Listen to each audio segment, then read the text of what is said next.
En este vídeo vamos a estudiar el espectrómetro de masas.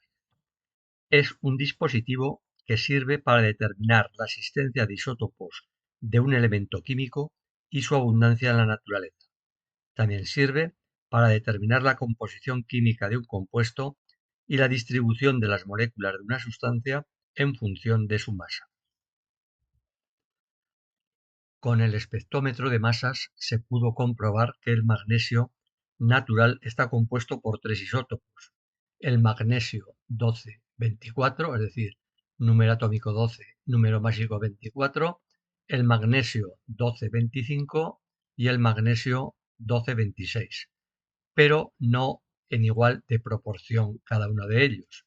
El primero, el magnesio 1224, tiene una abundancia del 78,7%, el magnesio 1225 del 10,1% y el magnesio 1226 del 11,2%. De esta manera, cuando se obtiene la masa atómica del magnesio, lo que se hace es ponderar estos tres tipos de magnesio, que tienen masas diferentes, con la abundancia relativa. De tal manera que, haciéndolo así, podemos decir que la masa atómica del magnesio es de 24,305 UMAS. El espectrómetro de masas consta de las siguientes partes: una cámara de ionización, tal manera que los átomos o moléculas neutras entran en esta cámara donde existe un chorro de electrones. Ese chorro de electrones producidos en esta parte de la cámara de un filamento hace que los átomos neutros o moléculas neutras se ionicen, es decir, que pierdan electrones. Todos esos electrones son recogidos en este colector, de tal manera que entran en estado neutro y salen de la cámara cargados positivamente. Bien, esos iones positivos ahora va a haber que acelerarlos, entrar en lo que llamamos cámara de aceleración de iones. ¿Cómo se aceleran? Pues porque aquí existen un par de placas, una positiva y otra negativa. Entre ellas hay un campo eléctrico E y una diferencia de potencial delta D. Eso lo que va a hacer es que los iones van a ir adquiriendo cada vez mayor velocidad. A la salida de la cámara, todos los iones no van a salir con la misma velocidad. Entonces lo que vamos a hacer es seleccionar de todos los iones aquellos que tengan una velocidad que nosotros vamos a determinar. Eso se hace en este dispositivo, que es de selección de velocidad de iones. Aquí entran las partículas, los iones, a distintas velocidades y son sometidos a un campo magnético y un campo eléctrico. El campo magnético viene aquí reflejado por el imán, polo norte, polo sur, el campo eléctrico por estas dos placas planas paralelas, una positiva y otra negativa. Bien, pues muchos de estos iones, al entrar en este campo eléctrico y magnético, serán desviados, pero solamente una fracción pasará en línea recta sin desviarse y pasarán a través de esta rendija. Estos iones son los que van a tener una velocidad determinada, que es el cociente entre el campo eléctrico y el campo magnético. Esto lo podemos seleccionar nosotros y por lo tanto podemos seleccionar la velocidad de los iones que nos interesan. Bueno, pues una vez que hemos seleccionado esos iones, los hacemos pasar por una cámara de detección de iones, que consta de un campo magnético, en este caso es perpendicular al papel y hacia afuera, de tal manera que cuando los iones con una velocidad que nosotros conocemos pasan esta cámara, se desvían debido a la fuerza magnética que actúa sobre ellos y hacen que describan una trayectoria circular. Bien, al final esos iones van a impactar en esta placa en color amarillo, que es una placa de detección. Aquí hay un detector. De tal manera que podemos saber por el impacto cuál ha sido el radio de la trayectoria y también el número de iones que han impactado en cada uno de los puntos del detector. Bueno, todo esto lo vamos a ver con más detalle a continuación. Cámara de ionización. Como antes hemos visto, en esta cámara entran las moléculas o los átomos en estado neutros y son sometidos a un chorro de electrones. Esos electrones lo que van a hacer es arrancar electrones de los átomos o de las moléculas, formando iones positivos. De tal forma que la carga del ion va a ser la diferencia entre el número de protones que hay en el núcleo y el número de electrones en la corteza electrónica. Si arrancan un electrón, se formará un ion monopositivo. Si arrancan dos electrones, pues un ion con dos cargas positivas. Bueno, esto es lo que sucede en esta cámara. A continuación, esos iones van a pasar a ser acelerados. Aceleración de los iones. Los iones penetran en esta cámara de aceleración que consta de dos placas metálicas, una cargada positivamente y otra negativamente. Entre las dos placas se va a crear un campo eléctrico E, que lleva esta dirección y sentido, perpendicular a las placas y sentido de la placa positiva a la placa negativa. Los iones, como son cargas eléctricas, en este caso son cargas eléctricas positivas, estarán sometidas a la fuerza eléctrica. Esa fuerza eléctrica es el producto de la carga Q por el campo eléctrico E. Como la carga es positiva, lleva la fuerza F la misma dirección y sentido que el campo eléctrico. Lo hemos dibujado aquí con una flecha en negro. Bien, pues esa fuerza es la fuerza resultante que actúa sobre el ion, porque vamos a despreciar las fuerzas gravitatorias. Son tremendamente pequeñas comparados con las eléctricas. Por lo tanto, la fuerza total F, por la segunda ley de Newton, es el producto de la masa por la aceleración que adquiere. De tal forma que la aceleración que adquiere el ion es el cociente entre la fuerza eléctrica F y su masa. Como la fuerza eléctrica F es el producto de Q por E, pues la aceleración será Q por E partido por M. De tal manera que aquí se puede ver que cuanto mayor es la masa del ion, menor va a ser su aceleración, ya que todos los iones van a tener la misma carga y están sometidos al mismo campo eléctrico E. Bien, por otro lado, estos iones, al ser acelerados, van a adquirir una energía cinética. Esa energía cinética va a ser igual, por el principio de conservación de la energía, a la variación en la energía potencial. La variación en la energía potencial sabemos que es el producto de la carga Q del ion por la diferencia de potencial delta de U. La energía cinética sabemos que es un medio de la masa del ion por la velocidad que adquiere al cuadrado. Bueno, pues despejando de aquí la velocidad con la cual van a salir tras atravesar esta cámara los iones, será la raíz cuadrada de 2 por la carga del ion por la diferencia de potencial delta de V partido por la masa. Cuanto mayor es la masa del ion, menor va a ser su aceleración y también la velocidad con la cual lleguen a la placa negativa. Es decir, que los iones van a salir de la cámara de aceleración con distintas velocidades. A continuación, vamos a seleccionar la velocidad de los iones. Para ello, hacemos entrar a los iones en una cámara que antes hemos visto, que consta de un campo magnético, aquí reflejado por este imán norte-sur, y un campo eléctrico, reflejado por estas dos placas eléctricas paralelas, una positiva y otra negativa. Entonces los iones van a pasar a través de estos campos. Vamos a verlo mejor en este otro diagrama. Los iones penetran en esta región donde el campo eléctrico está reflejado por estas placas metálicas, positiva, negativa, por lo tanto el campo es perpendicular a dichas placas y sentido de la placa positiva a la placa negativa.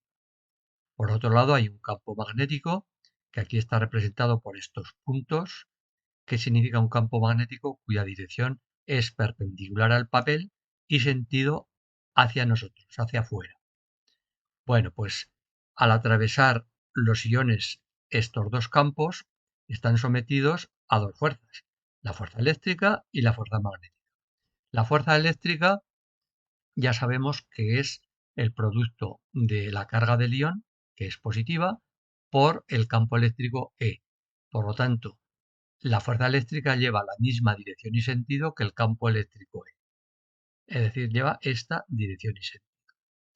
Por otro lado, la fuerza magnética viene regida por la fuerza de Lorentz. La fuerza magnética es el producto vectorial de Q por V, V es la velocidad, por el campo magnético B. ¿Cuál es la dirección y sentido de la fuerza magnética? Pues será en la dirección perpendicular al plano que forman V y B. Entonces, V lleva esta dirección y B es perpendicular a ella y hacia afuera. Como la fuerza magnética tiene que ser perpendicular al plano que forman V y B, pues tiene que llevar esta dirección. Es decir, en este caso, perpendicular a las placas, lo mismo que el campo eléctrico E. Hay que ver ahora el sentido de la fuerza magnética. El sentido va a ser el de avance de un tornillo o un sacacorchos que gire de V a B. Si lo hacemos así, vemos que el sentido de la fuerza magnética tiene que ser hacia abajo. Por tanto, la fuerza magnética sería un vector perpendicular a las placas y sentido hacia la placa positiva.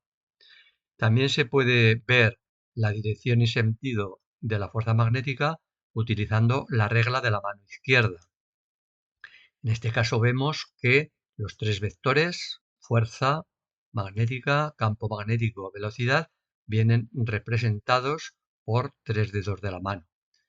Tal manera que el pulgar nos da la dirección y sentido de la fuerza magnética F, el índice nos da el campo magnético B y el dedo del medio nos da la velocidad V. Bueno, pues ahora de todas las velocidades que puede llevar el ion, vamos a seleccionar aquella velocidad para la cual el ion al atravesar este campo eléctrico y magnético no se desvía.